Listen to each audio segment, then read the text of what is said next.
Associate Head Coach Justin Gainey here. We'll go right into questions. Good afternoon, y'all. Good afternoon, Coach. So, Coach, the new guys that are here, they're not new to basketball, but they're new to the Rick Barnes way of doing basketball. Yeah. What's that learning curve like for a young ball player? Yeah, it's different. It's definitely different. If you talk to all of them, I think to a man, they probably say some of the toughest things they've been through from a day-to-day, just the grind of it, but they love it, right? And that's the one thing with us through the recruiting process on everybody. We lay it out to them, like to be great, to do what you're trying to do is going to be hard. And so it's our job to prepare you for that and, get you ready, and so all the guys appreciate it. It's fun for them, right? Because it's basketball, but it is a little different than I think each of them, whether they're coming from high school or coming from a different college, university, is accustomed to. So some new players and a couple new coaches. What about integrating those guys into a staff that's been very successful in recent years? Yeah, same thing. It's different for them as well. Both of those guys, Coach Morgan and Coach McLean, both of those guys have adjusted nicely, blended in nicely, and it always helps to have familiarity with those guys. Coaches known both of them, and so it makes that transition a little bit smoother. How different is the depth you guys have down low compared to this time last summer when it was a lot of KD Felix taking over reps? Yeah, well, you know what? It feels like that right now still, since JP isn't in right now, and Jalen's kind of coming back slowly. So it's still those two guys banging around, but on paper, excited about it, right? Excited about it, and I think the best thing, these last 2 weeks about those two guys being out, obviously we want them in, is Dwayne Brown's able to get more reps, and as a freshman coming in. That development is going to be huge for him. To get these reps in practice is great. Coach, this time of year has always been important, but has that been ramped up with the transfer portal and bringing in veterans the past couple of years? Has that made this time more crucial?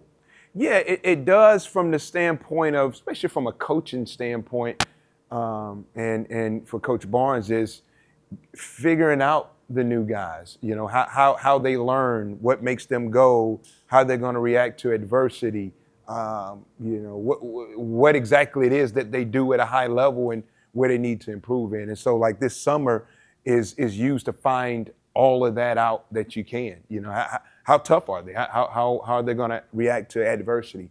And so now that the summers have become even more important to getting to know your team. Because you're bringing in so many new faces. And look, the last few years we've been lucky. We've had a core that's been intact, that's been here, that understands Tennessee and the culture that we've developed. And so now you're bringing in a lot of new faces that have to go through it and have to learn it. Going off that, who have you seen kind of step up into a leadership role with Zakai and Jemai gone? Leaderships in different ways.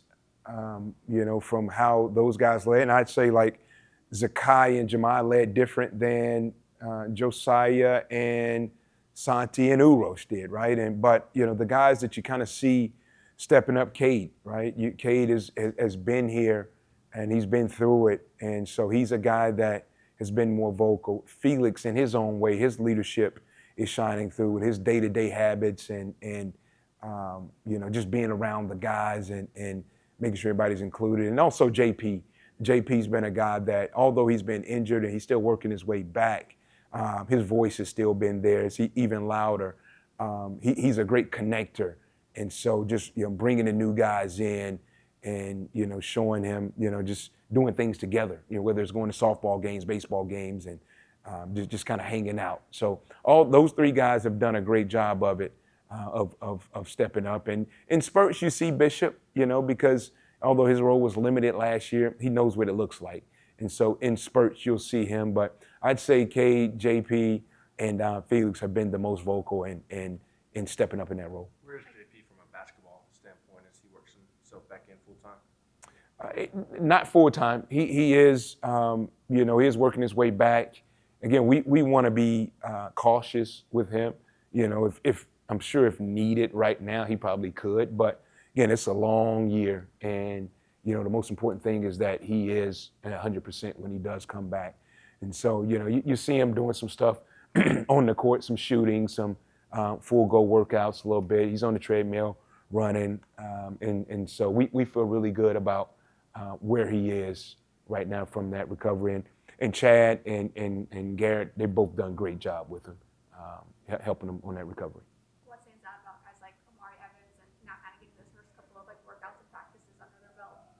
Yeah, I mean, I think for all of those guys, just the thing I think glaring for them is like the conditioning you have to be in to do what we do, to play with intensity and force on both sides of the basketball, the intensity levels that are different from high school. And so I think if you ask those two guys, I think things that would stand out would be the intensity and just overall physical condition that you have to be in.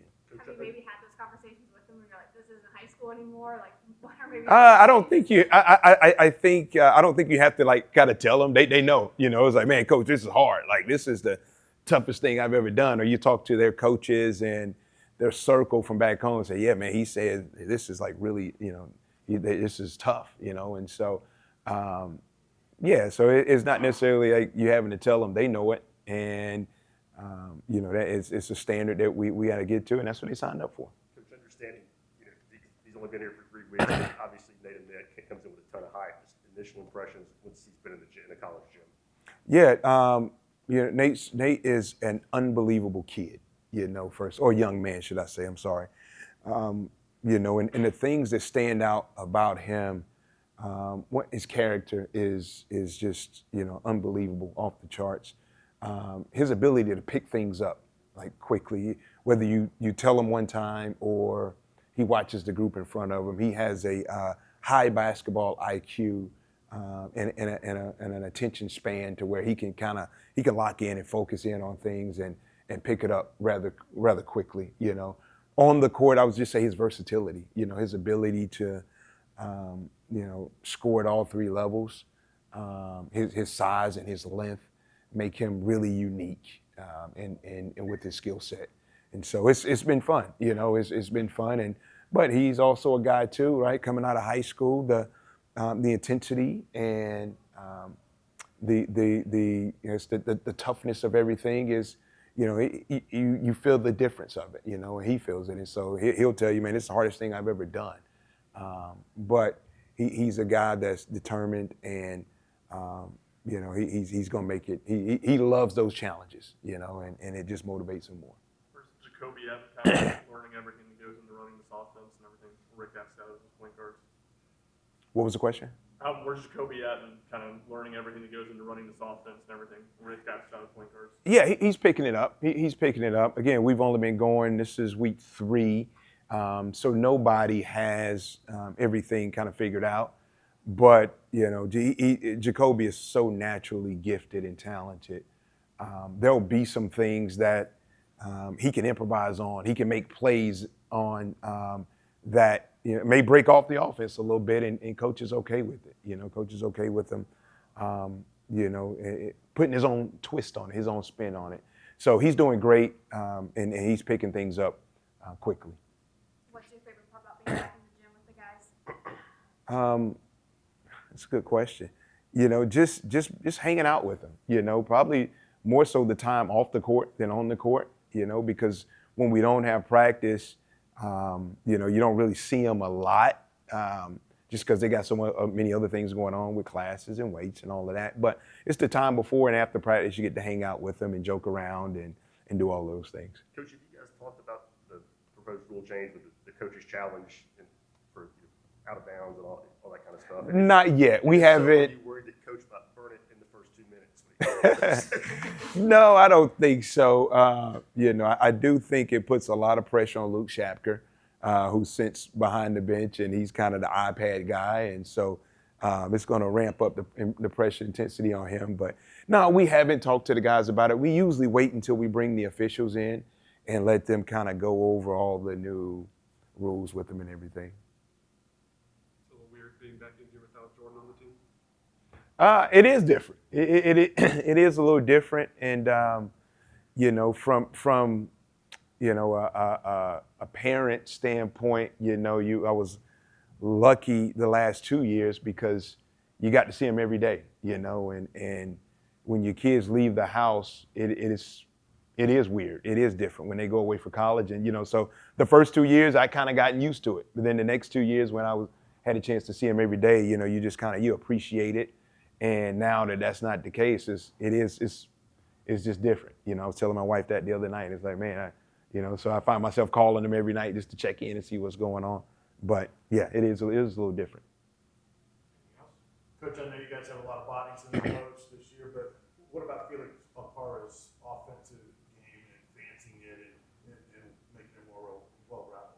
Yeah, just continuing to improve it, you know, and look, you won't be able to improve everything at once, but you know, just fine tuning some small details on, you know, positioning and angles and you know, and just all those little details is what we're kind of focusing on with him, and he's done a great job of it, and he is a guy that, you know, wants to do more, wants to be able to do more down there from an offensive standpoint, right? He's already feel like one of the best, if not the best, post defender in the country, right? And so that next piece is continuing to add to his offensive game, and that's what we're looking to do this summer. And so, you know, putting him in different places on the court, you know, allowing him to play through more mistakes and to be more aggressive inside, I think will continue to help him grow his game. And the summer is the time to do that. Thanks, Coach. Thanks, Coach. Thank you, guys. Thank